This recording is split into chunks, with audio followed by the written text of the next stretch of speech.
Big boss హౌస్‌లో ఎదురు చూస్తున్న గ్రాండ్ ఫినాలే వచ్చేసింది. ఇప్పటికి కావ్య రావాలి అనుకున్న వారందరి కోసం అయితే కావ్యని కూడా హౌస్ స్టేజ్ పైకి రప్పించేశారు. ఒక్కసారిగా కావ్యని నిఖిల్‌కి సర్ప్రైజ్ చేసేయడం జరిగింది. అలానే తన చేతిలో ట్రాఫీని పట్టుకొని నిఖిల్‌కైతే చూపించేసరికి నిఖిల్ అయితే చాలా ఎమోషనల్ అవుతూ వచ్చేసాడు.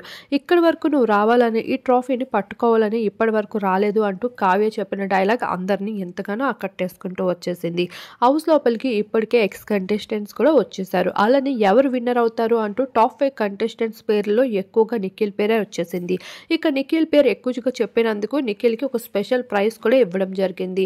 అలానే టాప్ 5 కంటెస్టెంట్స్‌లో ఉన్న ఈ కంటెస్టెంట్స్‌కి అయితే ప్రైజ్ మనీ కూడా డబల్ చేశామంటూ చెప్పుకుంటూ వచ్చేసారు. ఇక నిఖిల్ అయితే తన మదర్‌ని చూసి అలానే కావ్యని చూసి చాలా ఎమోషనల్ అవుతూ కనిపించేశాడు. నిఖిల్ ఇప్పటికే రిలేషన్‌షిప్‌లో ఏ విధంగా ఉన్నాడనేది పక్కన పెట్టేస్తే తను బయటకు వెళ్ళాక కావ్యని బ్రతిమలాడుకునైనా తన లైఫ్‌లోకి తెచ్చుకుంటాను అంటూ చెప్పుకుంటూ వచ్చాడు. అదే నిజమవుతూ ఫైనల్‌గా ఒకటైపోయారు గ్రాండ్ ఫినాలేలో.